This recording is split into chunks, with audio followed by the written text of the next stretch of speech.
Hello everybody, welcome back to my channel. Today I introduce you another custom Dragon Ball Z minifigure review. Today I have for you a Super Saiyan 4 Goku shooting a red energy blast. Let's get into it.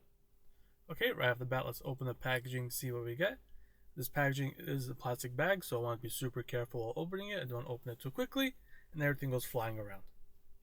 So I'm going to carefully try pushing everything out of the bag, make sure I didn't forget anything inside, and throw it away. Okay, now let's see what we get. Right off the bat, we get the crazy Super Saiyan 4 hair with all the small pointy details to it. Then we have the minifigure himself, a little front and back view of it. As you can tell, this minifigure's head does rotate, and the legs and waist does move and function like how other minifigures do. Then we have the tail component, which could be installed between the legs and body. We'll show that later in the video. Then we have the black display base, so you can display this minifigure however you like. Then we have the two pants, which slide in on the legs. Pretty simple. Then we have the energy blast component itself. It's a two-piece build, not that complicated. We'll show that more later in the video. Then we have the two blue wristbands. The blue wristbands can be attached between the arms and hands. And speaking about arms, here are the two red arms that attach to the body. Same color of the body, so it fits perfectly, or matches perfectly. Then we have four hands. This minifigure can only hold two of the hands, as we all know, and they give you two extra just in case anything happens to the other ones. Then we have the top part of the body, the muscle group. We have the back, the shoulders, and the chest. Now after reviewing each component, I'm going to bring everything back in frame so we can see everything. Then I'm going to start building the minifigure. For me, I took the whole minifigure apart so I can install and build each part of the body separately.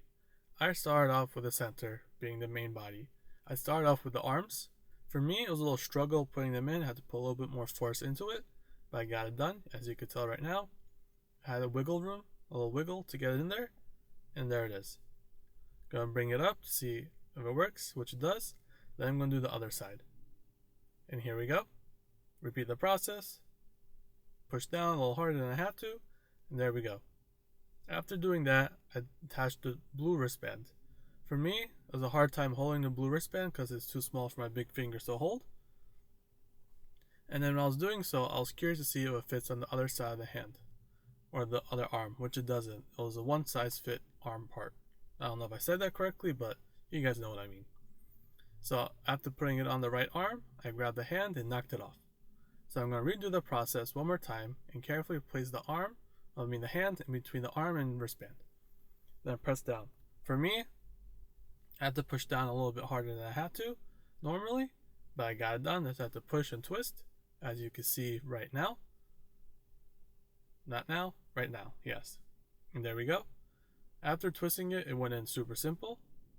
I don't know what's blocking it, but we got it done. Then I'm going to repeat that process on the other side, but making sure this one fits before I proceed. After seeing it fits, I'm going to try the other side of the arm, and here we go. Carefully match up the wristband, take one of the hands, and place it on. And there we go. After doing so, like that, I lifted up the arm to see if it works, and moves and functions. And it works wonders. Now I'm going to start installing the tail. I'm going to take the tail and install it in between the legs. And here we go. Just going to carefully place on top of it like that, and seeing it from the sides. For me, I found out that you could change the tail in different directions, one facing down and one facing up. I couldn't pick in which direction, so you're going to see me change it quite a bit in this video. I was playing around with it to see which one I like throughout the stages of the build. Right now, I couldn't decide because it was too early, but I decided to be facing down, which you just saw me change, and there we go. After doing so, I install the next component, which would be the muscle part of the body. That just slides in on the post where the head sits, just like so. Then I'm going to take the head and install that on the post. And there we have it. Once I do that, I change it to make it look a little bit more presentable. Then take the black hair and press down on the head. And there we go. Doing a little 360 view of it. There we have it. Then I'm going to take the two pants, or one of the pants, and install it onto the legs. They just slide in just like this, if you carefully line it up. Then I'm going to take the other one and repeat it. As you can tell I did not line it up properly and it slipped, so I'm going to try again one more time with a little better angle, and there we go. Once I do that, it just slides in just like so. Then I'm going to take apart the minifigure again to see the tail rotation, to change the tail at least. But first I'm going to look at it from the side to make sure how everything looks.